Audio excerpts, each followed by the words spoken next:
So thank you, John. Thanks for joining me tonight.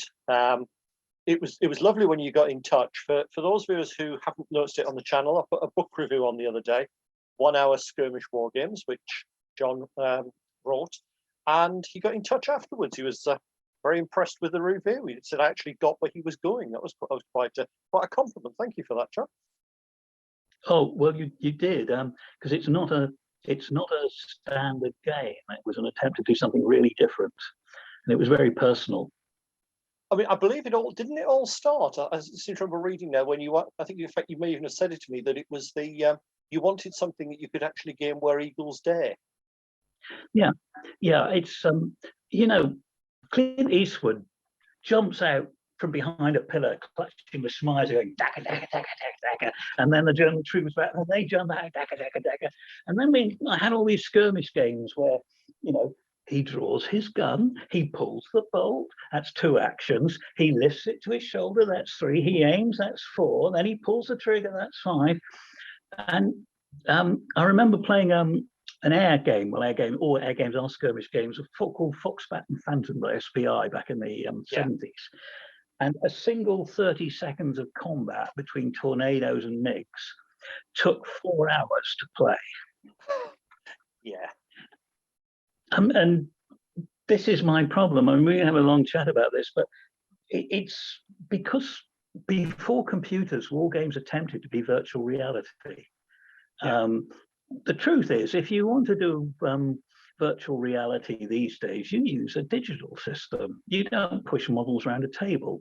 So I think the other thing is, when I was young, I used to convince myself that I was recreating history. Yeah. Because I used to get very upset if people told me I was playing games. But the truth is, I think when I started designing board games and games for magazines and computer games, I realized, no, we're playing games, matey, and it's partly because of computers came in and did the job that war games were supposed to be doing. If you really wanted to make a model of an ancient world battle line, you'd use a computer. I mean, the reason we sit on a table with all these toy soldiers is that we love them. They're beautiful. It's a hobby. It's wonderful, but it's not real. So fundamentally, that's sort of, I suppose, philosophically, and that upsets people, I know, when I say that, because some people take wargaming very, very seriously. Rick Priestley incidentally always says, when you hear him speak publicly, of course, he says, we're playing with toy soldiers, aren't we? And grins. And then, generally, that if he wants to start a wind up, that's how he does it, But it actually is very close to what he thinks. And what I wanted to do with this book was, it seemed to me that everybody copies everybody else. I want to produce something that modeled a skirmish game in real time. And I spent a lot of my life, as my professional life, working with mathematical models. And the thing about modern science, I'm a retired research science, working with mathematical models, is you don't do the arithmetic in your head. That's what the computer is for. If God had meant us to be able to do mental arithmetic, he wouldn't have given us computers.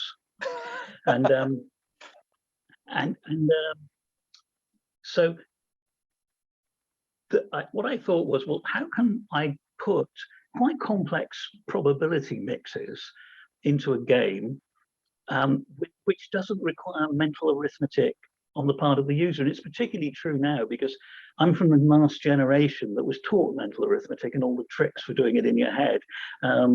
Modern kids aren't, and nor should they be. I mean, we were also trained to memorize poetry when I was a child, because essentially our education system hadn't changed since Socrates and Caesar. But digital equipment coming in meant that you don't bother anymore. That's what the machines are for. You no more think of doing complex calculations in your head, then you'd think of running to Birmingham rather than getting on a train. It's pretty much the same thing. You know, you stick the computer did the maths. I told the computer what maths to do, and then I interpreted the results. And I thought, so what I did with this game is I tried to do that, and I switched to using cards rather than dice because you've got a huge range of probabilities. The other thing is I worked on systems and chaotic systems, in natural science chaotic systems. And it's a truism, at large scale, things are predictable. At small scale, they're chaotic. And I mean chaotic in the mathematical sense of the word. I mean, what it means is it's mechanical. If you knew everything, you could predict it. But theoretically, you can't know everything. You can't even know everything theoretically because the amount of information is too vast. When you roll the dice, it's not a random number you're producing.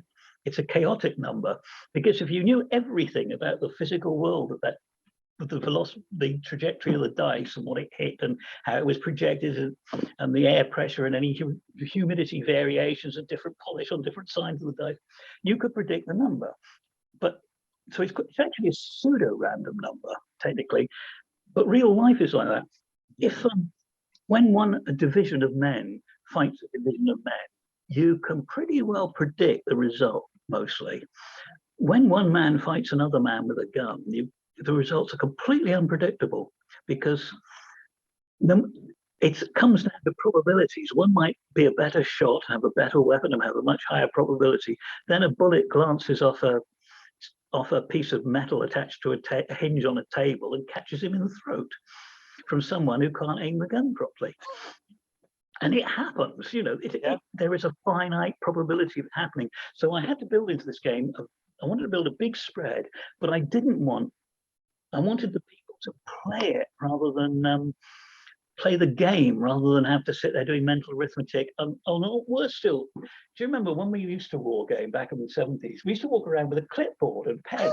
We were writing all this stuff down, you know, and we used to spend all day doing it. And that's something else. There's other factors going on in modern wargaming. People don't have time. They can't spend a whole day anymore in a club. You know, chaps, they also don't have space.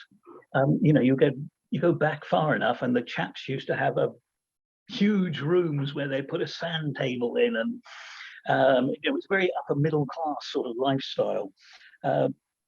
People in southern England, where I live in shoeboxes, you know, in the middle of the road.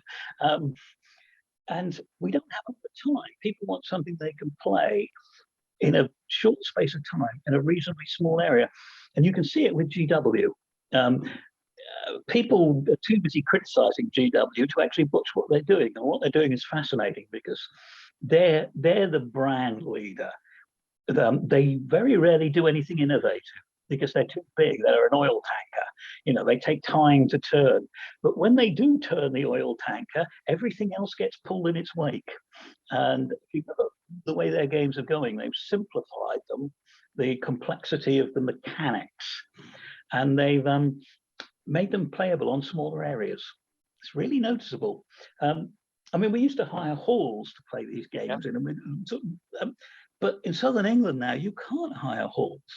The land is too expensive. To hire a hall, the hall would cost per hour so much that you can't afford it. And they're just disappearing bit by bit. You know, COVID has kissed a lot goodbye. There's still the odd scout hut in inverted commas, places like that. But where people are playing now, it tends to be in rooms. Even if it's the room they hired, or cafes, or there just isn't. There aren't these big, vast community halls that were commonplace. And again, and I said, it's because the land value is just too high. And that's another reason for size shrinkage. And I produced this game just for my own fun, and then people started playing it, and the thing they all said was, "This is fun," because the guy said to me, the editor of Pen and Sword, actually, he came over to play for 10 minutes, and he insisted on finishing the game because he was determined that he could just beat me and get that lucky card, you know. And I remember my wife was upstairs and she wanted to get to the kitchen. We got an open plan house, but she didn't want to move through where I was talking to this guy, and so she was up there starving. Like, for God's sake, I should never finish. But and it was because what you focus on in this game is movement and combat. It's like playing chess in that sense. In chess, you don't think of the mechanics of movement because it's very simple. What you're thinking of the whole time is the strategy. You know, what your opponent might do. You've got thinking at two levels all the time. Immediate tactics. If I make this move, is it a silly one? Is there a bishop going to come in from nowhere and take my queen? And the second thing is, where will I be in 3 or 4 moves time with this? How am I going? I'm not quite sure where I'm going with this, but I've got to put pressure now on his center. I've got to threaten his queen. This is going on in your head the whole time. And I wanted to achieve that, and I think I did. And it plays in 1 hour because you literally are sitting there working out movement and shooting and combat. But there's actually quite complicated probabilities going on in the cards because but it's always highest card wins. So from a human ergonomic point of view, it's so easy, highest card wins. In actual fact, if you look at what's going on underneath, and I discuss it in the book a bit, there's quite a huge range of probabilities changing. One thing I did so that will make a sort of sense. One thing I did like in the book was you actually gave your design philosophy and your decisions why you'd done things, and I found that was really good to help me get a grip of the game. Yeah, because I wanted this to be a toolkit, and to be a toolkit, you have to understand why the tools are there. And I also, people aren't going to agree with all my decisions. They might not agree with what I think is important, because when you're designing any game, you have to focus down on what the game is about. It's about everything. Well, it's about nothing. You know, it's just a turgid mess. And it might be that other people don't think what I think is important, or even if they do, they might think, I don't think he's handled that right, though. And when they can see what I wanted to achieve, and what I did, and what the result was to achieve it, then it gives you a mechanism to change it if you wish. I mean, let's be fair, you're not a gamer unless you change the rules. Oh, everybody does, don't they? Have you ever played a set of rules the way they're written? Possibly for the first game. Yeah. At which point I've then gone, okay, I think I don't like that bit. Let's change that bit. Yeah, I remember I played a very complicated game of Warhammer 40k against a friend, and we'd both forgotten to bring the rule book. So we made them up as we went along from half-remembered rules, and it was great. Had a good time. You know? Yeah. It worked. And let's be honest, that's what we want to achieve. We want to get a good, playable, enjoyable game. Well, it's got to be fun. I think with war games, you can get too hung up on war and not hung up enough on the word game. If it's not it's got to be fun. It's got to be competitive. With a war game, it will never be balanced, but both sides have to feel that they have a chance, that they're in with a chance. Amusingly, I'm teaching my grandkids to wargame. My grandson, I bought him some Vikings for Christmas because he's quite into the Vikings, and I went round, helped him build them after Christmas. And at which point my granddaughter, 2 years younger, went, "Can I paint some? Can I make some?" So we did. Next thing we know, we're having to game with them. But I played a game with them. Set up a little scenario. It's a raid on a village with a couple of sheep wandering around. They got extra points for getting the sheep off. You set part of the building as the attacker, you got extra, but then they're going to get overwhelmed by more troops coming in. So it's knowing when to break off. And it's the only game where both players stormed off, both convinced they were going to lose. Yes. As soon as that happened, I went, that was balanced. Yes. Both could see the problems. It's like I used to play chess quite a lot, and it's very useful sometimes to walk around the board and look at it from your opponent's point of view, because the enemy is always 10 feet high. When you look at it from his point of view, you suddenly realize how threatening you look. I actually commented on that in one of my reviews a little while back. I was playing, I don't know if you remember the old TSR board game, Red Storm Rising, World War I never Three. played it. Yeah, I ran that, and I was playing it solo, and I'm sitting there as NATO thinking that attack's coming straight. Walked around the other side, looked at it, went, oh, where on earth am I going to be able to push through? It was Yes. so different. Yes, Right. it's interesting, isn't it? I actually did one game I designed was very realistic. It was a strategic game on board game on World War One, and it really did show World War One. It showed why the Western Front was just a slugfest until you managed to destroy, and how long it took to destroy armies of millions of men, with more reaching age every year. And the game allowed you to make all sorts of flanking efforts, and they all look good for the British. They all look good strategically until you tried to make them, and then you found yourself bogged down in a mountain somewhere, and you got nowhere because you couldn't get enough troops in and couldn't supply them. And the guy who play tested it said, "Oh yes," he says, "most accurate game of World War One I've ever seen. I'm never playing it again." That's a lovely like, backhanded compliment, isn't it? Yeah, I thought, that was a learning moment, because I realised I'd made a simulation true, but it wasn't a game. Yeah. It was called War to End Wars, and as far as my style of design, it ended it forever. It did very badly. Oh, and it did very badly. Everybody hates it. Everybody says they want accurate, realistic games, but they don't actually. They want fun, playable games. Yeah, it's always the classic dilemma, isn't it? How far do you go down each of the routes? And I mean, like I say, I love the 1 hour skirmish games, but I know people who would look at it and go, "No, that's not for me." Yeah. Oh, people have been very rude.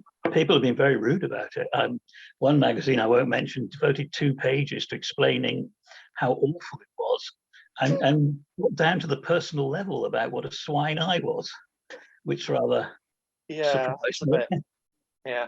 I mean, to paraphrase the Duke of Wellington, I always go, you can always learn something from a game, even if it's how not to write one. Yes. I remember it had the most crazy criticisms, like children couldn't read it and understand it. And I'm thinking, well, that's probably true, but so? Yeah. Have you seen a Warhammer 40k rulebook recently? Yeah. I had trouble understanding them. There were real weird ones. I mean, another one was I refer to the 2 sides as armies, because you do as a war gamer. They're not armies; they're small units. Oh, okay. So, okay. Very pedantic thought. Yeah, children won't know who a certain space captain from an Eagle comic in the 1950s is. Why didn't he use Star Trek or Star Wars? Well, come on, do I have to explain why I didn't knock off Star Trek and Star Wars? Bearing in mind how much money these people have got and how sharp their lawyers are. No, I didn't really want to find and I can assure you my publisher, Pen and Sword, is only a small outfit. Yeah. They would not at all be pleased with me if they were to find themselves facing George Lucas across a courtroom, and his battery of lawyers. and the thing is, I thought, well, first of all, if you don't, anyone with a brain will understand the reasons why you don't use those sorts of properties. The second thing is, though, so what has children got to do with it? Yeah. Most of the people who play this are my age or thereabouts.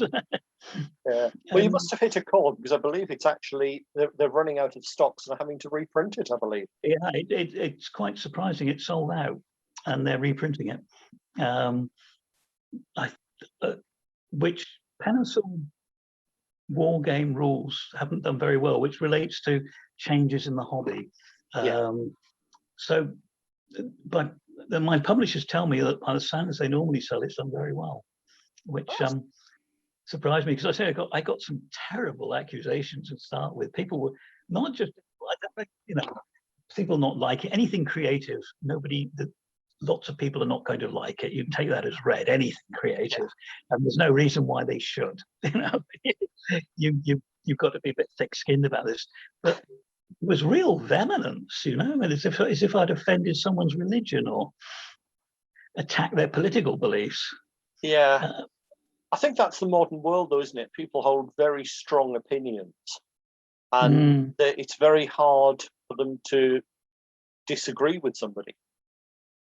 It's partly the internet thing, isn't it? That they forget, if you're facing a human being, you're aware you're talking to another human being. On the internet, it's like you're firing into a vacuum. Yeah.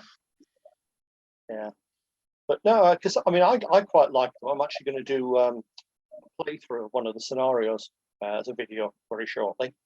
The worst bit for me was, which one am I going to run? Because it covers such a broad period. Everything from gunpowder to the future. And it was like, well, I've got forces for nearly all of these. Which one do I want to use? Yeah, well, the thing is, you can see how my mind worked by the way it's written. I started with what are the basics, which is, the musket era. And then I tried to think, well, as each era has gone by, what has it added? How has tactical combat changed at the small unit level? And one of the things was that mostly it hasn't changed that much. Clearly the lines of men with rifles and muskets, that was the big change, automatic weapons coming in. In essence, all armies are skirmish armies now. But when you actually reduced it down and do what I did as my main career, which is take complicated, I took complicated systems and boiled them down to simple principles that I could analyze and model. And when you did that, actually an awful lot was the same. Things like morale and motivation, which are two quite different things in the game. You noticed, and that hasn't altered. I put up a video clip. It's one that's been put up by the Russian propaganda channel RU, and it's you need a strong stomach because it's a GoPro which was on an ISIS commando leader's head, and he and his unit, using the word loosely, are in combat with American soldiers who you never see. And you see it from he and his unit who are behind a bird, and they pop up and fire at various soldiers. And the unit is terrified. And so their motivation is rock bottom, but they were more terrified of this leader than they were of the Americans. Because he'd say, shoot, shoot. He was talking in Arabic. I assume it's Arabic, but someone had translated the gist of it. And he was ordering them to shoot. They'd stick their head up. And then what happened was he was shot somewhere in the abdomen. A bullet hit him and he went down. He didn't die, but he couldn't move. And so you need a strong stomach. And his men just ran away, and they had a vehicle parked, bus-like thing parked behind the boat, out of the line of fire, and they all ran away, got into it, and drove off and left him to bleed out, I believe is the military term. And I found this long after I'd written the rules, but it struck me as a wonderful, that's the wrong word. It struck me as a very good distinguishing between leadership and motivation. A highly motivated army will operate without strong leaders. Everybody's motivated. Whereas even rotten armies will do well if they've got a good enough leadership. But the trouble with leaders is that they're fragile. And if the leader's killed, it actually has a huge effect. And particularly at the small unit level. And I kind of tried to show that in the game, because leaders every turn will help prevent your army breaking. And they do it every turn they're on the table. Motivation gives a minimum limit before your army will break. So, and it's unaffected by anything that happens. It's your basic motivation, but it never gets. It doesn't have the magic of leadership. It's a much lower.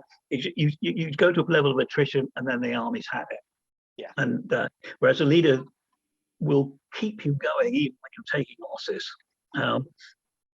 And I suppose in this game I simplify the mechanics of shooting and things like that quite deliberately, because I come from actually a military family. I'm the black sheep of the family, being a professional academic. Most of my family are in uniforms. And my father particularly was a frontline infantryman in World War II. He didn't know very much about his weapons, in the sense that a wargamer would say, if you'd asked him what the velocity was of the bullet that came out of his gun, he'd look at you blankly. He knew an awful lot about how to use them. Yeah. A friend of mine who writes the Osprey military history book, some of the weapons series, did the one on the Bren gun, and he was talking about the 100-round drum magazine, and almost every veteran he spoke to said, "Oh, did we have them?" Yeah. Well, the reason is they jammed. I mean, my father was in Tunisia, in Operation Torch. He was in Tunisia, and he told me a story once that there was an army, Allied American, one of those little American corporation planes, army corporation planes, and 109 or Focke-Wulf or something, again, a German fighter. They were all just fighters, was trying to get it.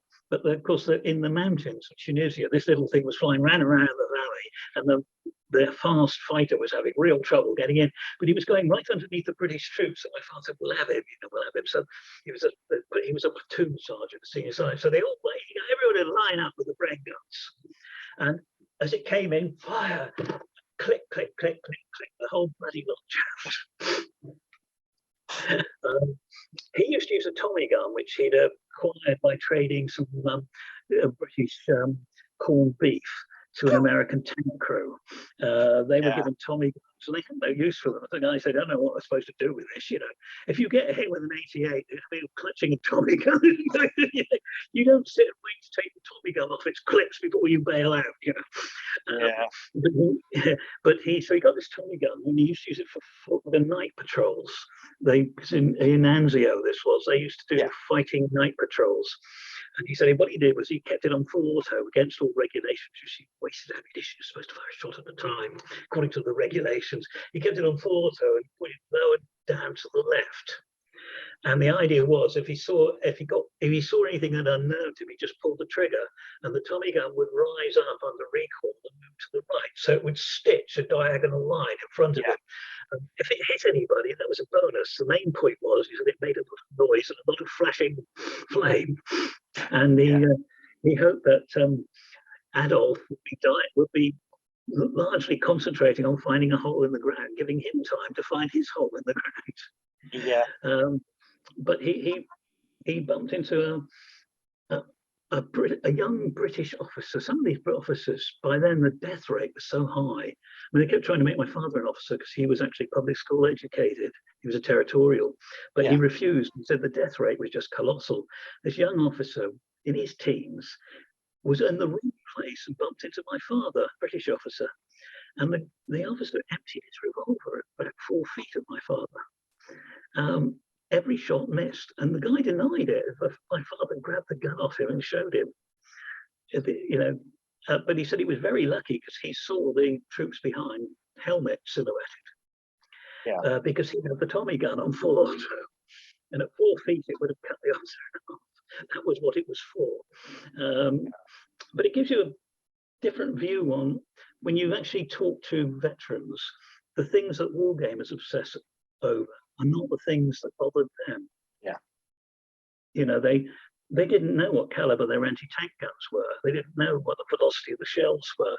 They didn't care. I mean, what mattered was it did bang and you pulled the trigger and hopefully did the almighty lot of no good to what was on the other end.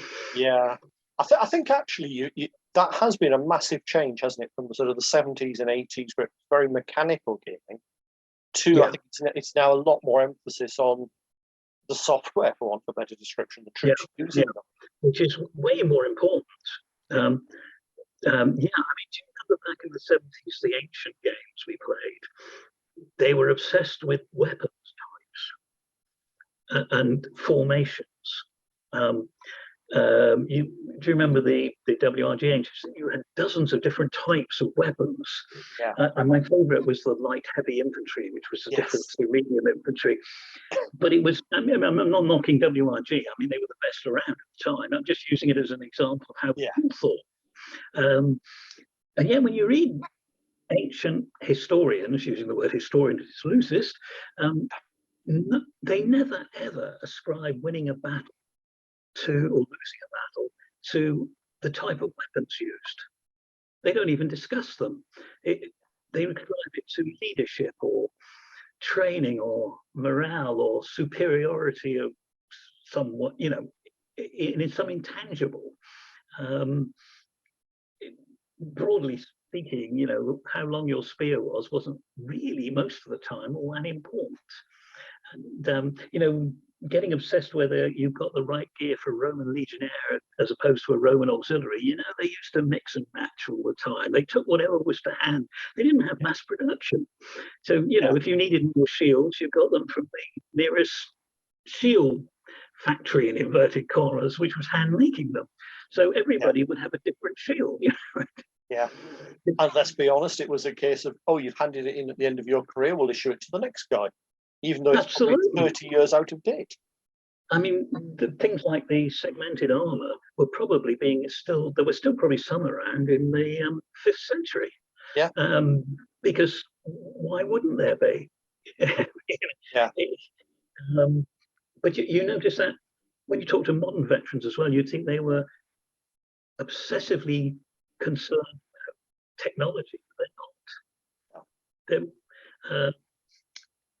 They tend to be more concerned about things like reliability.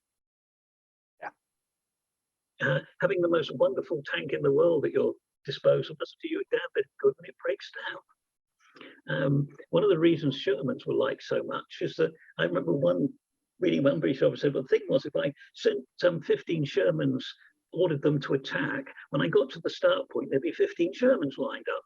If I sent 15 Cromwells, God knows how many would actually get there before the start line. Yeah. You look at all those dreadful German designs on the war game table, they look wonderful. Tiger tanks and Panther tanks. In real life, they were a disaster. It's an interesting one because my friend's been digging round for an Osprey on the Churchill against the Tiger, and actually, it's not so much the reliability that's the problem; it's how far you're trying to march them, and a lack of recovery vehicles. That's where the Allies win it, is on logistics and having the recovery vehicles, having tank transporters. Yes. It's fascinating one. There's that famous Normandy where 2 or 3 people, the troops themselves disagree because one does under stress, Yeah. Jaeg Panthers. Yeah. Shot up an entire company of Churchills. And the officer's recollections I saw said, first of all, he thought they were rubbish, the German crews, because they charged them and came in close. He said, why do you do that if you've got this massive gun? But, you think the next day, all the Churchills were replaced. Yeah. And later that day, they found the Jaeg Panthers all lined up at the side of the road. They had, it wasn't clear why, they had lots of shrapnel type damage to their running gear. So maybe that was the reason, or maybe they just run out of fuel because they had appalling fuel consumption, and the Germans didn't have any logistics. No. We're back to the old classic, aren't we? Amateurs talk tactics, professionals talk logistics. Yeah, and so the Churchill replacements just rolled past them on their way north or east. Yeah. And you saw the same thing, you read these German generals' memoirs. They sort of we killed all these T-34s and all those T-34s, and oh my God, aren't we wonderful? And then you have to look and realize, and then we retreated again. Well, hold on. So while you were being the master race, the T-34s all across the board were just sweeping towards Berlin. Yeah. I mean, if I had to choose the two tanks that stand out to me in the war, it would be the T-34 and the Sherman. You could build them easily, cheaply, and quickly. They were very reliable. They had adequate firepower, adequate mobility, and adequate armor. They did the business. Yeah. And when the Tiger tank ran out of fuel, the T-34s rolled past. Yeah. As you said, real war was all about logistics. I'm thinking of writing a book on the art of warfare, because I think people don't quite understand what they're trying to achieve, particularly modern political leaders. Yeah. Do you remember McNamara and his body count? He Yes. he tried to run a war like he ran Ford production lines. If you're killing more the enemy than they are you, you're winning. Yes. Well, no, actually. Yeah. I mean, yes, you're winning. Unfortunately, the enemy are using a different set of rules, is how I would phrase that one. Yes. My friend David Drake, who taught me to write fiction, he wrote the Hammers Slammers military science fiction series. He's a Vietnam veteran. He was in the elite Black Horse Cavalry. Yeah. So this is a man who knows a bit about modern tank warfare, and he's fascinating to talk to on this, particularly the McNamara thing, because his job was he was an intelligence person. Yeah. He was actually a private because he refused to be an officer, because if you made an officer, you had to do 3 years. But if you were a private, you did 1 year. So he insisted on being a private because he was actually a law. He was a Duke graduate, very clever chap. So they made him the intelligence person, and he was there training all the other intelligence persons and with sergeants training them, and they gave them this document on how the French lost the Vietnam War, and then another document on how the Americans were going to win it. And he and the other graduates, who were all privates, looked at it, and then they wrote their report, and the report said to the sergeant, "There you are, we're going to lose." "Oh, you can't lose." The sergeant was outraged, it just wasn't. But we said, when you looked at it, the whole McNamara principle of if we're killing more of them, we're winning. He said, no, they're willing to pay more than we are. Yeah. We'll run out of troops before they do,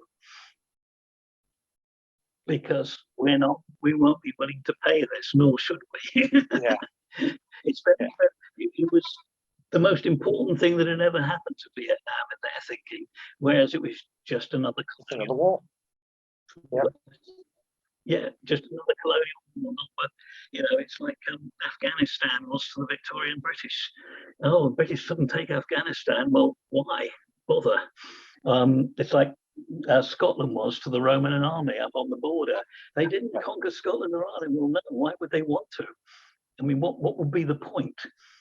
It's just their troops are expensive. Wasting them chasing ragged us barbarians around a swamp isn't a good use of the Roman taxpayers' money. Yeah, I'm always reminded a bit of the British East India Company gradually taking over India, because you don't realise you're doing it. It's just, let's stop these raiders. Oh, we've dealt with them, but there's now the next group raiding us. Yeah. And it just spreads. One day you wake up and find you've got this ridiculous empire, which then proceeds, of course, to suck you dry economically, so you collapse. The Romans did the same problem. They kept taking over these wealthy countries, and war was profitable. And then they reached natural boundaries, geographic, like the Sahara or the Atlantic, or in the east they reached the boundary of a desert with an organized state on the other side of it, and neither could really get at the other, because they could never supply a big enough army to conquer the other side. And in the north, all they had left to conquer was barbarian lands. I'm writing this book on Roman Britain, and broadly speaking, instead of making money, this cost money. Taking over even was profitable, because she got slaves, and Gaul was pretty civilized. It was an organized state, and once you've taken it over, you make the elites Roman citizens, and then they run it for you. Yeah. Then you find yourself in a German swamp, and it's pointless. Yeah. you're never going to get a penny out of that. What you're going to do is boost troops and money. I think the Emperor Tiberius wrote to Germanicus, who was very keen to go charging into Germany, and said the divine Augustus sent me 3 times into Germany, and each time's was worthless compared to simply bribing one German tribe to attack another, which is cost effective. Yeah. Anyway, we're off subject again, but I think it comes down to it's a bigger point that I think war games have changed their mind what war's about. It's not, they don't see it about technology now so much as an exercise in willpower. And that's another thing about the motivation I tried to show in when I skirmish, is that because the troops' motivation is variable. Generally, as a rule, a professional, well-trained force is more highly motivated because of unit pride. But you can get completely ragged irregulars who are highly motivated for, say, religious reasons. You know, the Arab conquest. Yeah. And you can get professional soldiers who have just plain lost all faith in what they're doing, and that's the American Army in Vietnam. Yeah. It's because they no longer trust their leadership they don't know why they're doing it. You know, I mean, my father had a terrible time with the war, but when he came out and he was very badly damaged, he never quite got out psychologically. He at least he knew he was doing something that mattered. Yeah. But you come back from Vietnam, you know, you caught some foul disease, you've had people cut down in front, killed in front of you, or mangled by tank tracks, because military equipment has a casualty rate even without even meeting the enemy. Yeah. Then you're told you're a warmonger by some bloody journalist on television or TV actress. And it's not like you wanted to go anyway. It was that or prison, you know? Yeah. Or spend your life in Canada. It's the motivation tends to be just about everything, but as a rule, high elite units do tend to be higher motivated, but not always. Depends what you mean by elite. I mean, the South Vietnamese Guards units was simply corrupt institutions with sinecure. The officers were all sinecure jobs for the sons of people who had political connections. Yeah.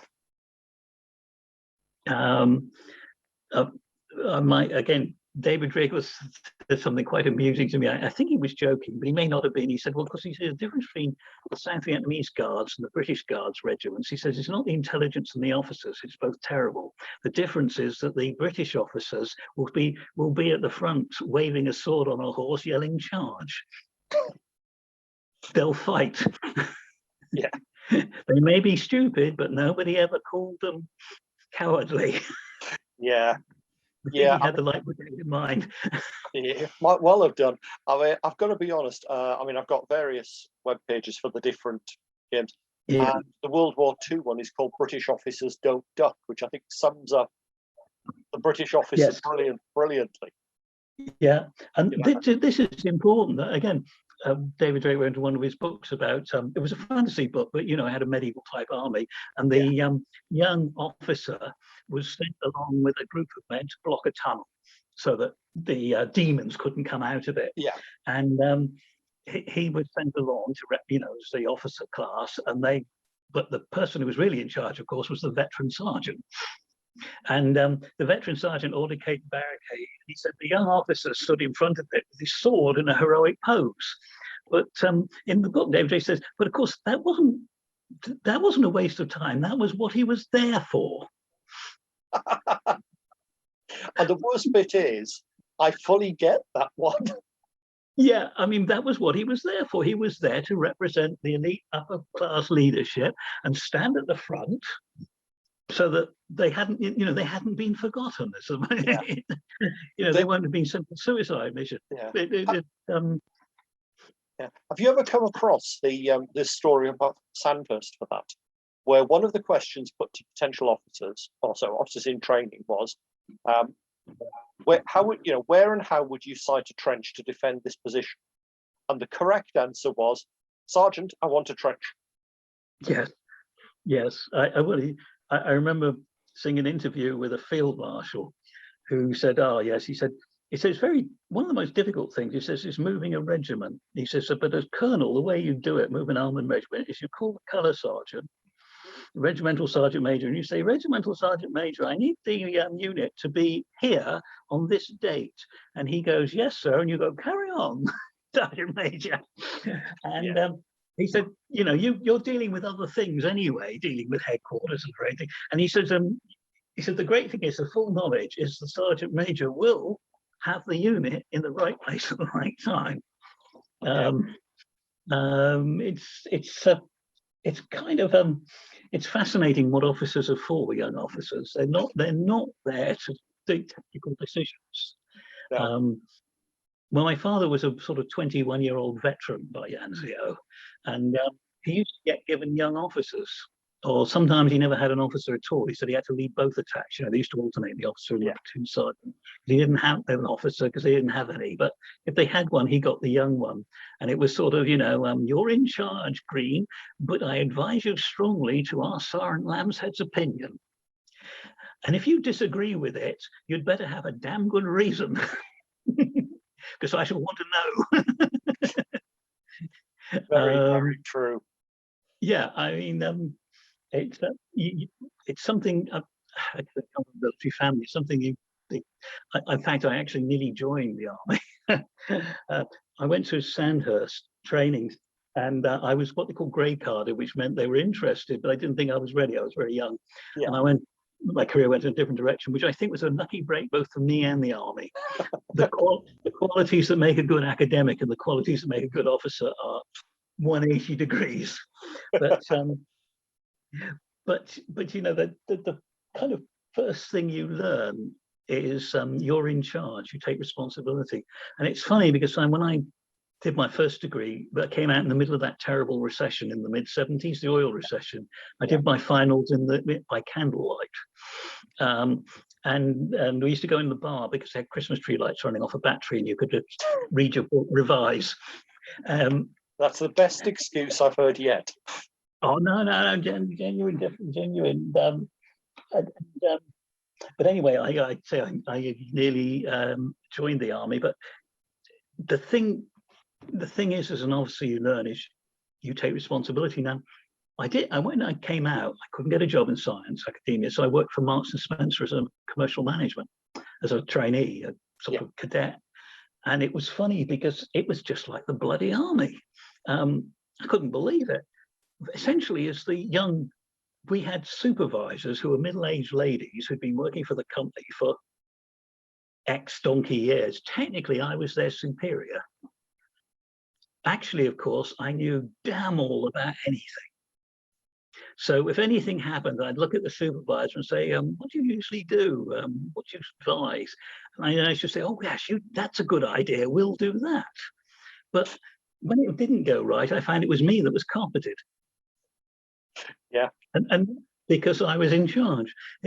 So there's a good lesson for life in there, isn't there? Which I sometimes think, I look at sort of modern management and think, there's no damn leadership going on here. I think there was a very interesting argument I'm trying to think which, it's the Science of Discord, and I can't remember which one it's in, it's one of the first three. And it talks about the fact that we've lost that middle management role, which is senior NCO. You have the young people straight out with no life experience, but with the education. And then you've got the people doing the job, but you haven't got that middle ground to interface between them anymore. No. Well, they were all sacked, so the corporate executive class could steal their salaries, of course, and award themselves a bonus.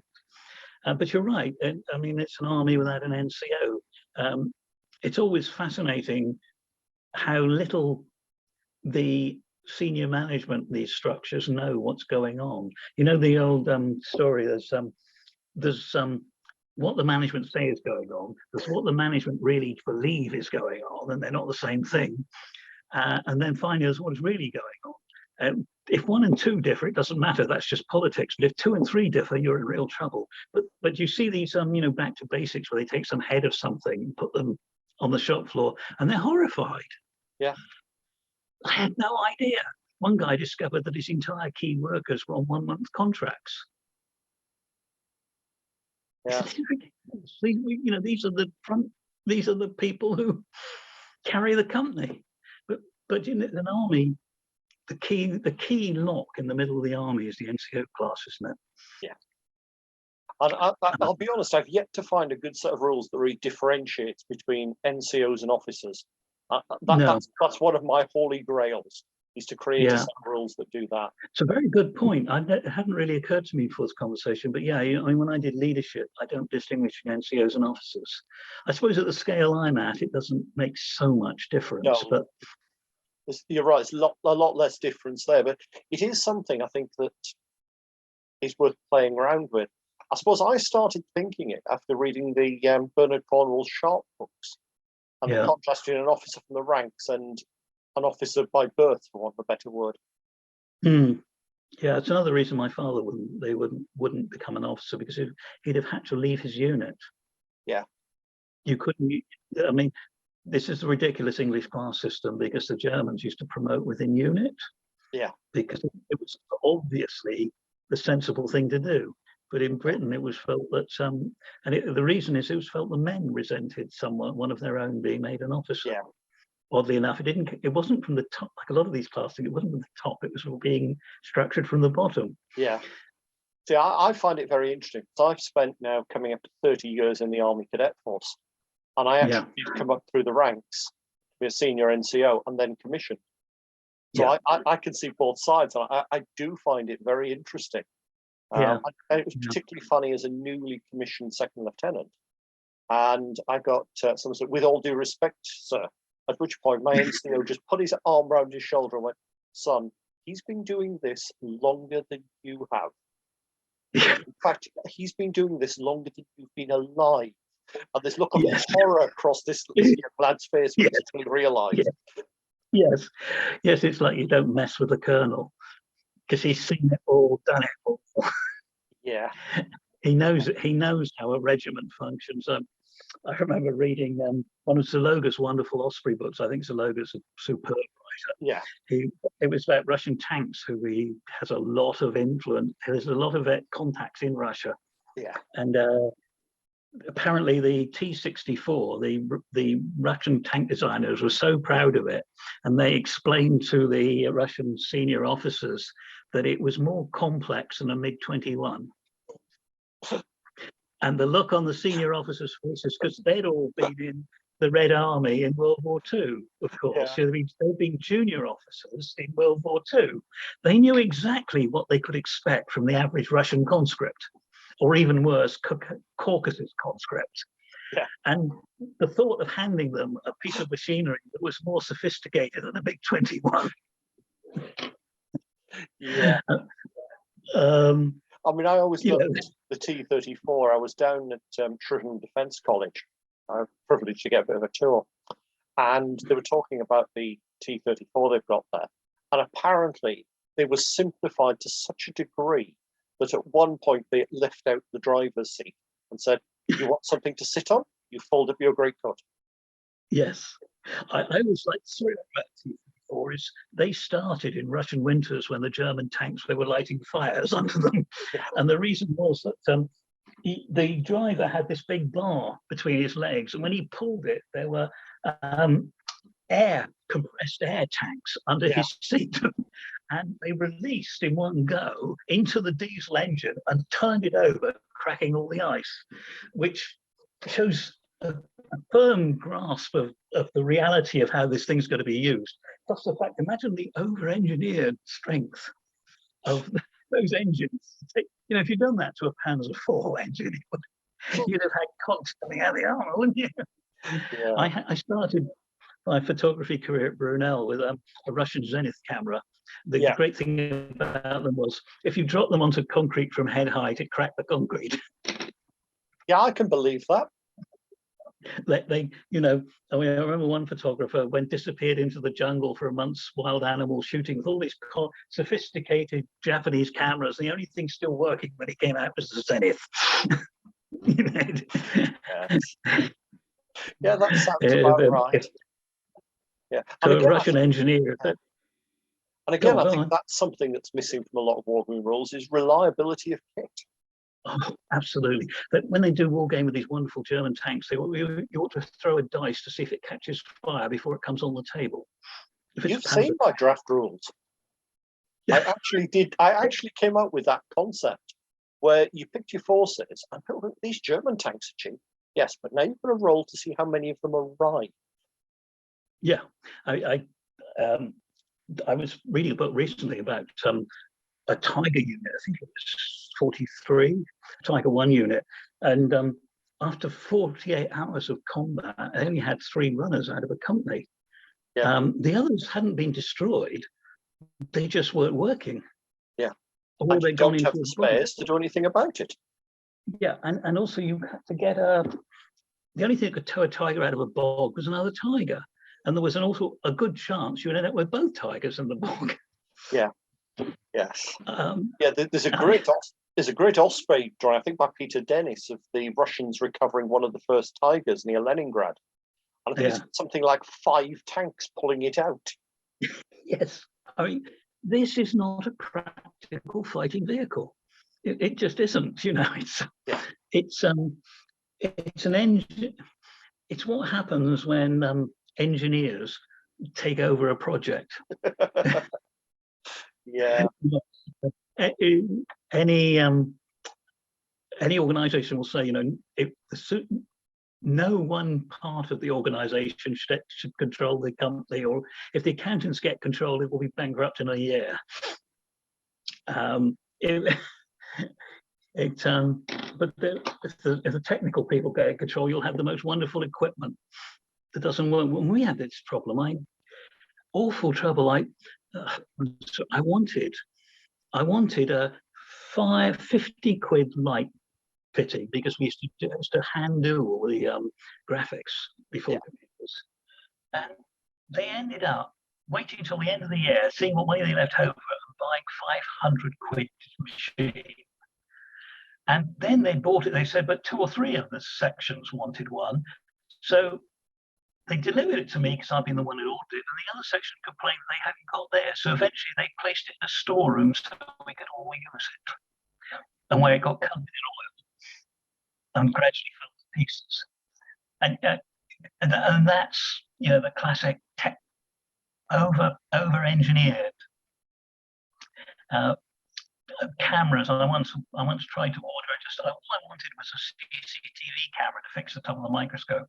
Yeah, ready for an experiment to play around with, trying to make 3D models.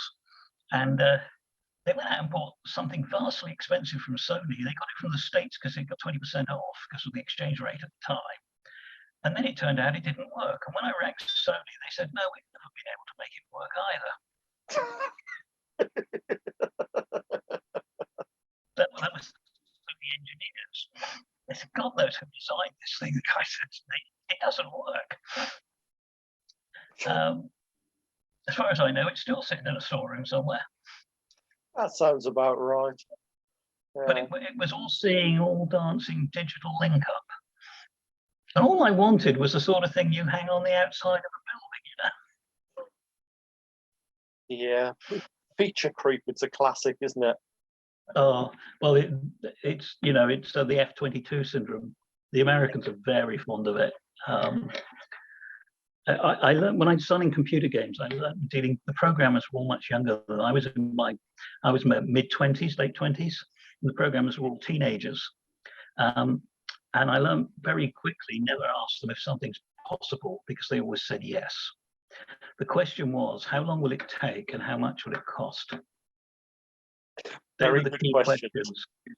And you had to keep a really close eye on the programmers because, like a lot of people who were mathematicians, which is what they were basically, they had an utter contempt for everybody else. And they were fascinated, and what they really wanted to do was impress other mathematicians. So one of them had spent hours and hours on this bloody game development and seemed to get getting nowhere. And he eventually proudly showed me he'd made the background flash in a color that was supposedly a spectrum couldn't flash it. And I said, "Do you think the average customer will notice?" He said, "No." He said, but you know, so and so at company so and so are very impressed. You know, it struck me that in many ways that's a really good analogy for how the wargaming hobby has sometimes gone. Yes, obsession with detail. Yeah, and that, yeah, I can do it. It'll take me 3 months to play out that one turn, but it's very accurate. Yeah. The other problem with wargaming is detail and realism are confused all the time. Yeah. Detail is not realism. In fact, again, that was one of my bugbears with the 1 hour skirmish. I was trying to cut the mechanical detail out because I think it makes it less realistic. If you've got to spend 4 hours playing a 30-second real time, how realistic is that, for God's sake? Yeah. To be fair, 1 hour of realism, actually, I quite freely admit, but because real warfare is terribly tedious. The problem is, it's the classic, isn't it? It's 10% of the time is 90% of what we're focusing on. Yes. Yeah. People ask me, "Do you learn anything about war from playing war games?" I said, "Well, not really. If you wanted to learn anything, dig a hole in Dartmoor in January, live in it for a week, eating cold food, and get your friends to throw fireworks at you at irregular intervals. And that you'll then have a real feeling for what my father went through at Anzio." Yeah. A friend of mine always said, well, my father woke up once at Anzio, and he couldn't work out why he couldn't see. And he'd actually was under earth. A shell landing nearby had buried his foxhole, and he hadn't even woken up. Yeah, frightening. I mean, a friend of mine always argued the best way to war game Vietnam was to stand in a shower with a map and desperately try and read it while people are playing loud music around you. Yes. I mean, the reality is so different from the wargaming table, and that's okay. You know? Yeah. As you say, it's gaming as opposed to war. Yes, I'm quite happy. I know very little about the reality. Yeah. Although, in all fairness, I mean, I was looking at your resume for some of the stuff you'd written, and I was amazed at just how broad it was. I mean, I picked up a few of them. Cruel Seas, Close Quarters, which is actually sat on my table waiting to be reviewed at some point. Hail Caesar's Shield Wall, which I picked up, became one of the. That one I'm really proud of. I think the history in that is really good. I've got to be honest. I don't play Hail Caesar. It came free in one of the It came in one of the Warlord mystery bundles, and I love the history of the period. And I thought it was really impressive for that. The bolt action campaigns for Sea Lion and Gargant, both of which are reviewed on the channel. Highly amusing for me because you actually mentioned the regiment I was badged to, and you've got the Nottingham University OTC. I live 30 miles from there, so it was quite funny. At one point, I realised that one of the battles in the campaign occurs almost next to a building I work at sometimes. Well, that was Gargant. Warlord, of course, are Nottingham based, so they were very keen. I moved it up there. Yeah. What else did I spot? Hammers, Slammers that we've mentioned. One of my personal favourites, and I always thought it was an underrated gem, the Warhammer Fall of the West from the Warhammer Historical. I was very proud of that because there was no internet at the time, and there were no cheap history books. And so I basically did an academic job, and I took academic works and produced a popular history. Do you know that went to 4 reprints? I can believe it. It's one of my favourite ones in the series. I particularly like the way you got into the minds of the leaders giving the tactical talks to their sons. that was hilariously well written. Yes, I enjoyed it, and we were selling it apparently to schools who were buying it for their libraries because that my brief for that, I know it was the first supplement for WAB, and my brief was quite different from the way WAB develops lately. Was they had what Rick Priestley said to me was, we've got all these kids playing Warhammer, but they know nothing about history. What we're trying to do with this is, it was a vanity publishing from their perspective. They were not going to make any money out of it. We're trying to teach them there's a history behind all this. So I was told to try and explain the end of the Roman Empire in the West. And also nothing complex then. No, and the thing is, at the time, it was in a period when things were changing dramatically in our understanding of what happened at the end of the Roman Empire. I mean, they've changed even more now, but it was state of the art because I played the old academic network, frankly. I had lunch with Hassel. I rang up another Cambridge historian who was working in Miami and chatted to him for an hour. It being British Museum, it kind of opened doors. It's been a head start. There's an academic old boy network. I was one of the chaps, one of the club. So they'd talk to me, whereas someone rang out and say, I'm a wargamer, it wouldn't get them anywhere. But what was interesting is it sold incredibly well, but it also was the most criticized of all the supplements because it wasn't the Roman history that people expected. Yeah. And wargamers have a habit, wargame designers in particular, of copying each other. And it becomes enshrined as in stone.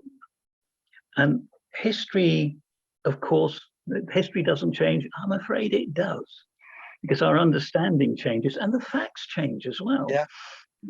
Particularly as science has got more and more involved in history. History was an art form back in the 60s and 50s and 60s, whereas now it's a branch of natural science, really. Yeah. Archaeology, anyway. And historians themselves, historians use some of the same computer software as ecologists, because ecology and evolution are historical sciences. What happens now depends on what's gone before. But shield wall is the very latest thinking on the subject, and it's very different. And the Roman history book I'm writing, it's an academic book, really does have a go at this period, looking at the very latest data. And in particular, what it does is it takes the biological data, the climatological data, and this historical archaeological data, it accepts them all as real and puts them together and sees what hypothesis you synthesize out using the old science method of put it together, reject everything that can't be true, and then what you're left with is what you go with. Yeah. And it's fascinating. I mean, did you know that according to the statistical molecular analysis, and this is very sophisticated analysis on massive data sets, that the British and German migrants didn't start interbreeding till at least 800 AD. That's interesting. And the minute you see that, now the reaction of many historians has been to say, well, the science must be wrong. But of course, you can't. The science doesn't fit our theory, therefore the data doesn't fit the theory. The data must be wrong. No. Whereas we know there were German migrants in Kent from about 425. Yeah. Now you start putting these facts together, and I discovered some really fascinating outliers, particularly Iceland, because Iceland's a human rat area. It's such a small population that it's being used for medical research and molecular biology. But of course, that's generating data, hordes and hordes of data, which the great thing about science is when you generate the data, it goes in all directions. Yeah. But one interesting little fact about it. The other is how German are the English. Again, the statistical analysis you can identify what appear to be markers. There is no gene for a culture. People, there's no Scottish gene or German gene. But what you can do is apply biogeography. I was the editor of the journal Biogeography for a few years. And what we can do with molecular biology is track populations. Yeah. Not because the markers in their genes are meaningful in any way, but simply because they're there, like putting a label on. We used to call it barcoding. Incidentally, we call it, the science biz calls it barcoding. Yeah. And when you do that, it's fascinating because this huge analysis identified 3 bits of DNA, molecular material, which appear to be associated with German migrants. The first one is very associated, the second one partly, and the third one probably isn't. I mean, it's associated with more the Franks, and it probably has got more to do with medieval backwards and forwards. People move across the channel all the time. And what are the first things sailors do when they successfully land on this dangerous crossing? After they've got drunk. That's the first thing. Second thing, but when you look at that, I'll give you the cut to the quick. The first marker suggests we're probably about 10% German, something like that. Yeah, maybe less. The first 2 markers, if you use the second marker as well, it raises it to about 20 to 30%. And if you use the third marker, you get 50 to 50% German, 40 to 50%. But the third marker is probably wrong. So take the first 2. What it means is we're more British than we are German, the English. Yeah. The other thing is when you look at this genetic analysis, there's no such people as the Celts. They don't exist. You've got the molecular biogeography of the British Isles is classic. You've got the lowland English region is a single gene pool, and then you've got offshoots. So there's 3 offshoots in Wales that are more related to the English than they are to each other. Things like this, and the Cornish are most related to Devon. The Devon's most related to the West Country, and the West Country is part of the gene pool. And there's a second gene pool, which is the Edinburgh-Glasgow lowland axis. Yeah. Northumbrian English are more related to the Scots or gene pool there than they are to the English gene pool, which is not terribly surprising. No. It's biology. If you notice, it tells you nothing about culture. Northumbrians consider themselves English and the Scots don't, but biology. And but you can see how powerful these techniques are and why it annoys traditional historians. They're being told things they don't want to hear. This is it, and this is the problem, isn't it, with history? As you say, it evolves. I mean, I remember a very, very early issue of Miniature Wargames had a lovely line in it, which was, imagine trying to reconstruct the Falklands War from rusty bits of rifle, Argentine press releases, and Sun editorials.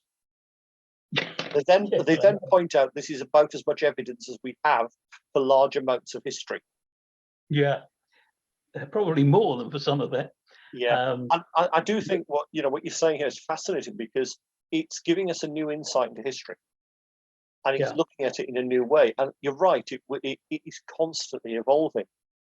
Yeah, and it's hard data as well. This is the thing; it's not an opinion. It doesn't depend on, because the trouble is, even as you ask any policeman about witnesses, 3 people observing crime will give you 3 different descriptions of the perpetrator, completely different. Well, I mean, my personal favourite is when you look at it, when you think of our main source for the conquest of Gaul, Julius Caesar, is writing it at a time he's trying to get elected.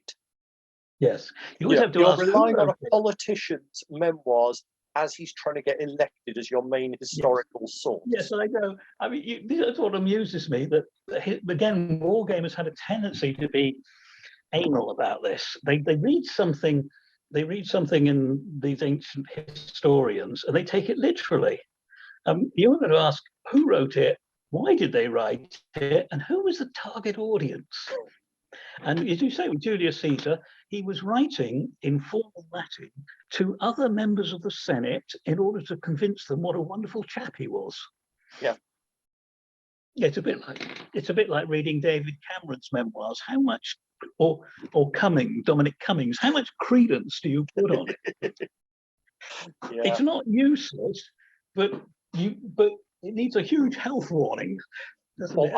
And I was going to say Winston all Roman Churchill. emperors were mad. Yeah. All Roman emperors are mad, you know, because it was senators who wrote their histories, and the senators, by definition, hated emperors. Yeah. I always like Winston Churchill's observation where he said, "History will be kind to me because I intend to write it." That's a wonderful line in words. And everyone forgets he actually won a Nobel Prize for literature. Incredibly good writer to go back and read him. Yeah, I mean, his history was obsolete when he wrote it, but it's beautifully written. You can't take that away from him. He was a great I mean, I sometimes wonder how we ended up with politicians who can't speak anymore. You think with TV that the art of rhetoric would be at its finest, and yet they can barely string a sentence together, can they, in any meaningful way? Yeah, I mean, you know, if you imagine a Roman or Greek politician, their ability to use words, they'd be horrified about these idiots, the sort of drivel that comes out. They might be lying in their teeth, a Roman politician, but they'd be doing it with style and effect, and convincingly, you know. You think, my God, that's Cicero right, you know. I must shoot my foot off immediately.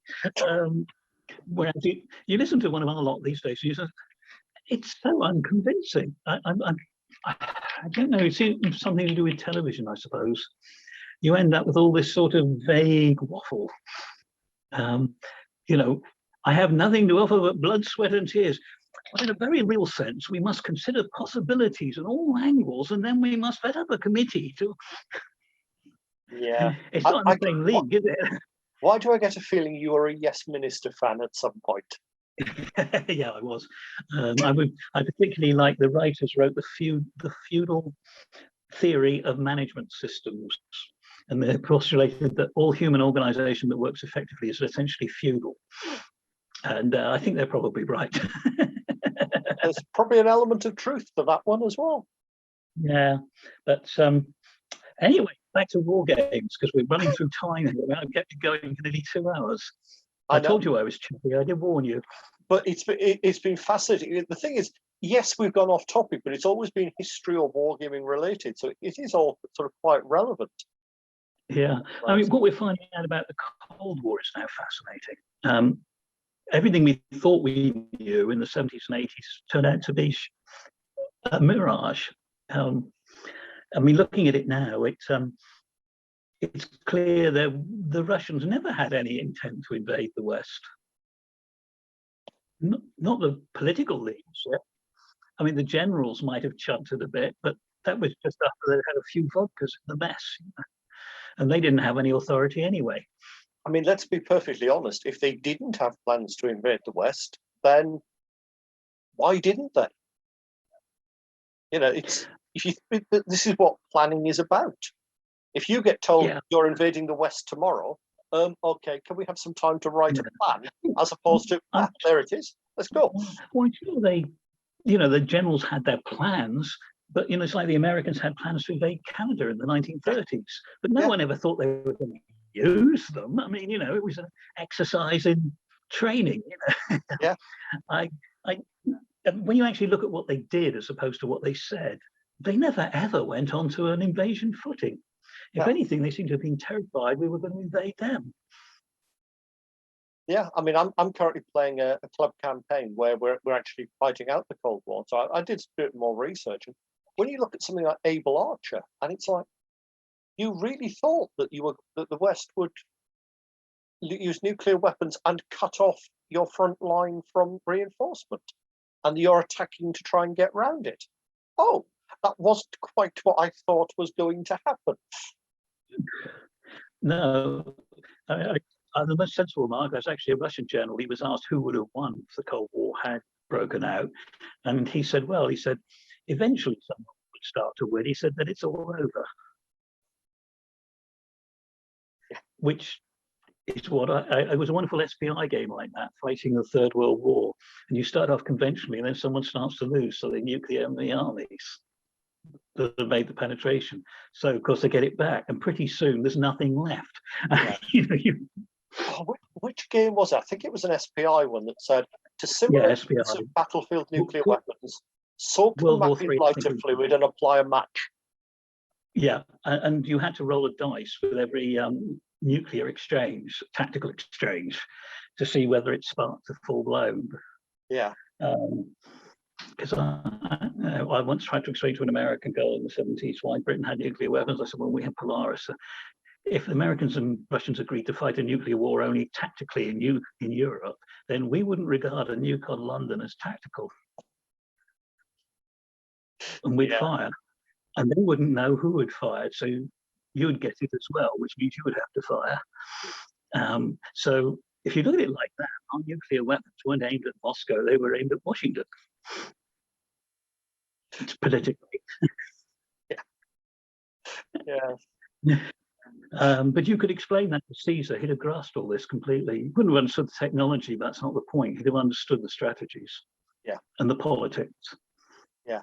It's amazing how nothing's really essential has changed. Well, human nature hasn't changed, has it?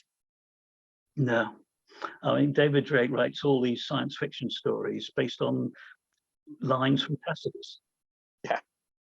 They inspire him. There was one where a Roman warship is sent to a small Greek city because there's talk of a Carthaginian rebellion in the city. It's in one of the Greek ones up in Western Med. And so this one captain in a warship is dispatched to sort it out. I mean, it could be the Royal Navy, couldn't it, on the China Seas in the 19th century, or the Portuguese in the 14th, or you go on and on.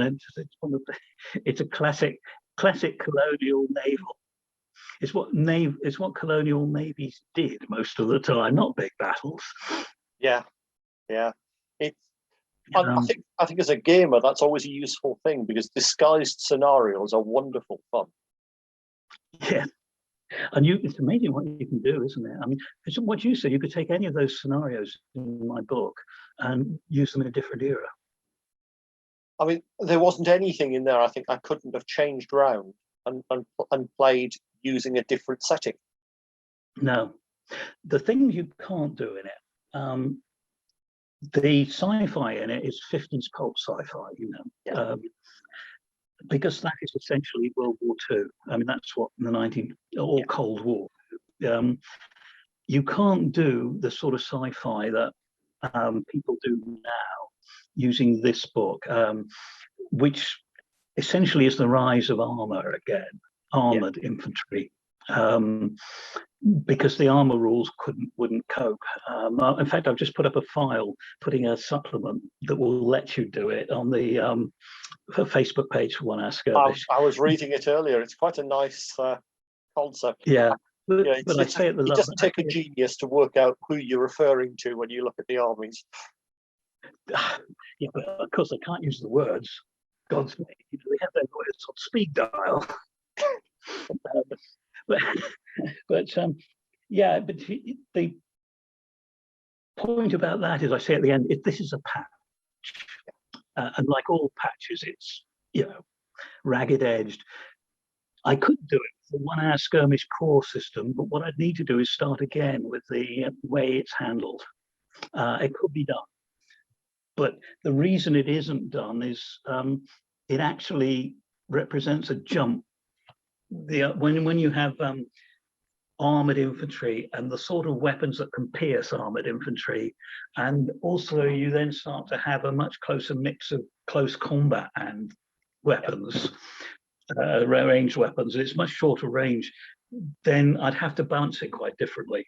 It's why also one reviewer said I was very lazy not to include all the pre-gunpowder eras, where obviously one writes books like this for money. You earn so much. Yeah, I suppose the whole of history in one book, it would rather limit you doing a sequel, wouldn't it? Yeah. Well, the thing is, though, the reason it isn't there is because you need a different system. Yeah. Because once you don't have firearms, it changes everything. Because actually, you've got armored infantry and close combat, and weapons designed to pierce armor, and that changes everything. In fact, the funny thing is, if you did a supplement for the pre-gunpowder era, it would be easier to adapt that to the hardcore SF era. Yeah, it would actually. Um, and of course, it's the famous game from the famous games company. Everyone is copying it. As always amuses me. They all rant about it, but they all copy them. The other thing, of course, is electronics, and that is you just have to simplify that as far as possible, because again, the big danger is you get trapped in the technology and get obsessive. I have a set of rules for fighting beyond visual range aircraft combat, and it's based on 1 hour skirmish, and everyone finds it great fun. And I can't find a publisher because they all throw up their hands in horror. So you can't do that on table. It's all electronics. I keep saying, well, no, it isn't actually, because the electronics are so easily synthesized when you say, never mind what it is or how it works, what does it actually do? And SPI were very good at this. When they wrote a World War I Dreadnought game, the designer said, when I actually read, he said, I found there was an awful lot of technical garbage in naval Dreadnought games.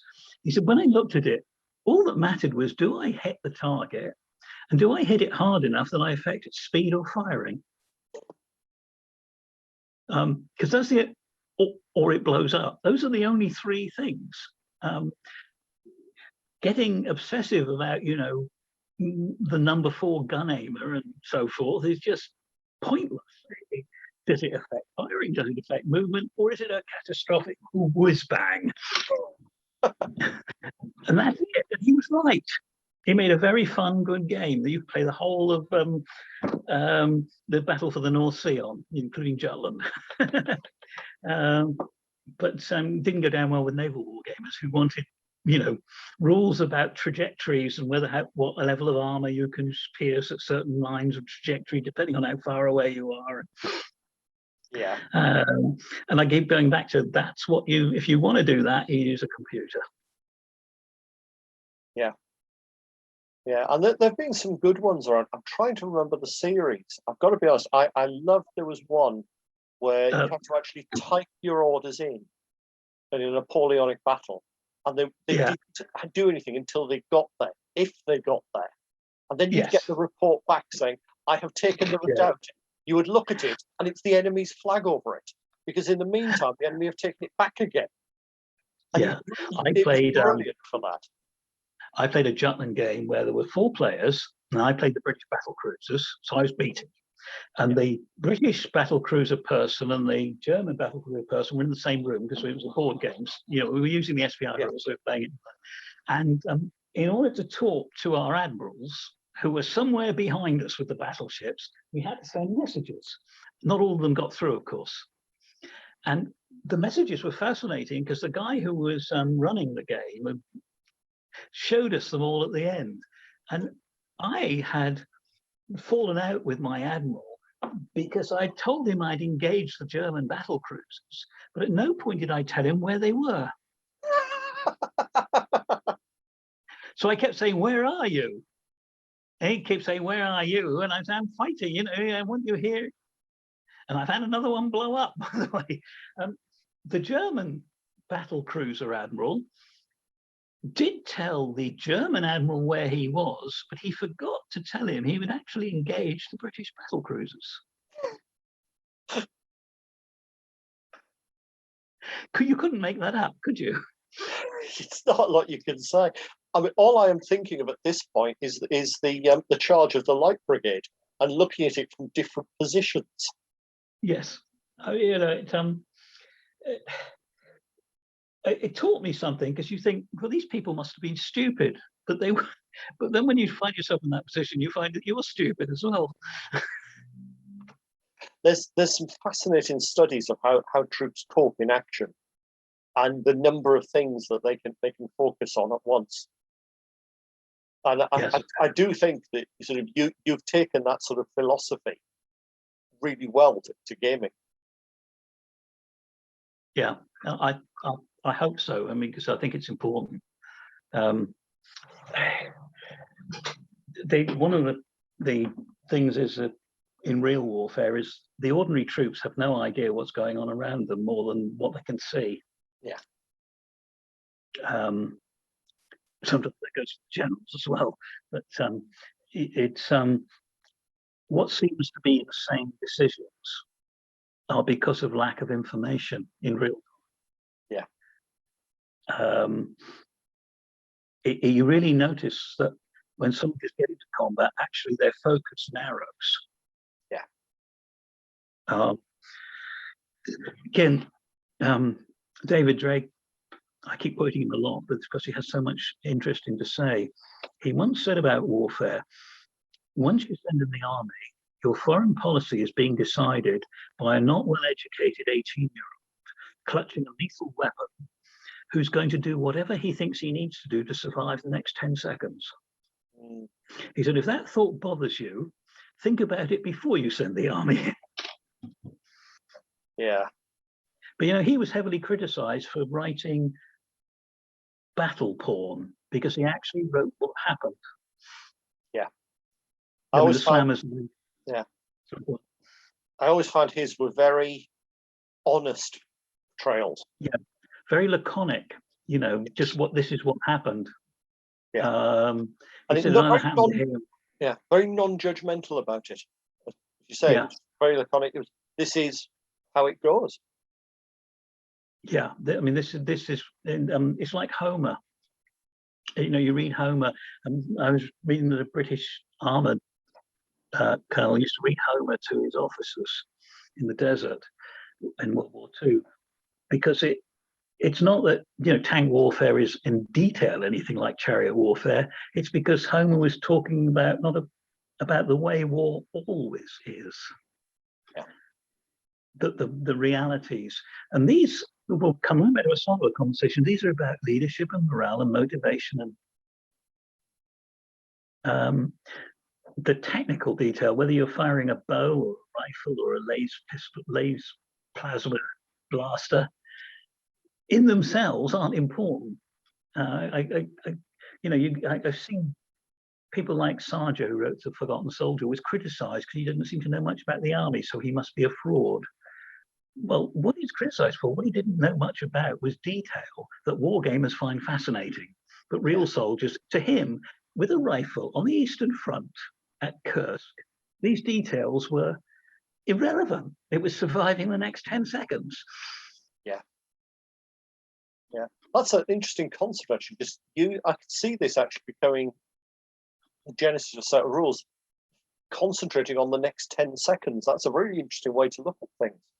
Well, I tried to do that in 1 hour skirmish. Yeah. Everything can change very quickly. Have you noticed? I have. When you play it well, you think you're winning and you think everything's going swimmingly, and then all of a sudden things can just come unhinged. It's the chaotic factor that's in it.